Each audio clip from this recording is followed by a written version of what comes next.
I've been carrying this earth suit now for over a quarter of a century. And I have to say, it's getting harder to find a silver lining.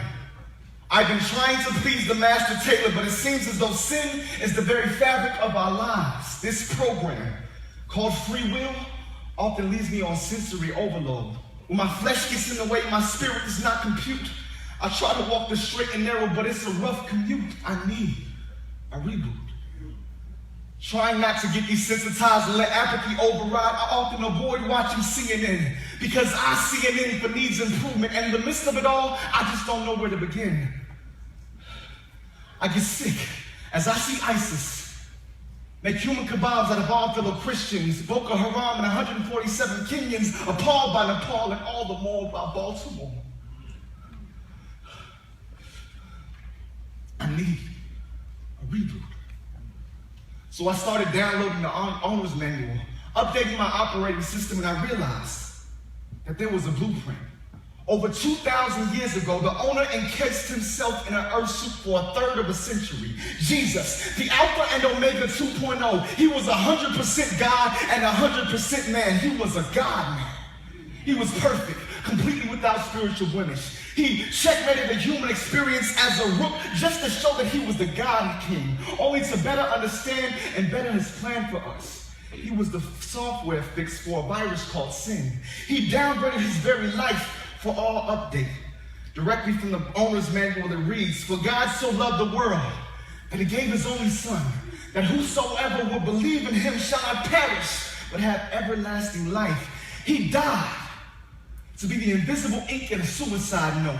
He died to be the cornerstone on death row. He died to be the director's cut in the life of a porn star. He died to give the crackhead a solid rock. He died so that the alcoholic could find God at the bottom of a bottle of vodka. He died to bridge the gap between Selma and Ferguson.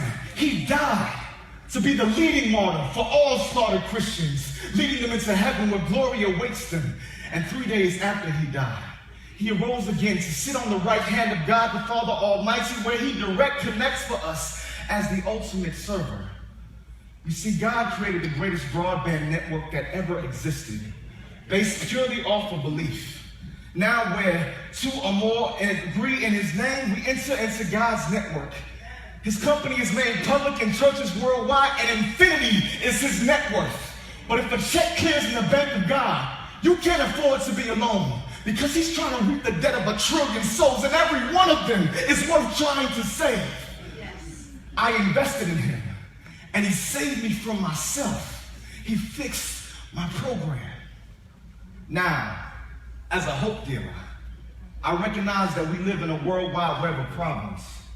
But if you invest in God, his data package will never fail you. You see, sometimes I wrestle with doubt, and I got Metro PCS with God. But when I pray, fast, and praise, I got Verizon with God. His hope is in operation, but we have to continue to make his media social. We have to continue to make Operation Hope global, with the hope that one day Jesus, the ultimate server, will be back for one final reboot.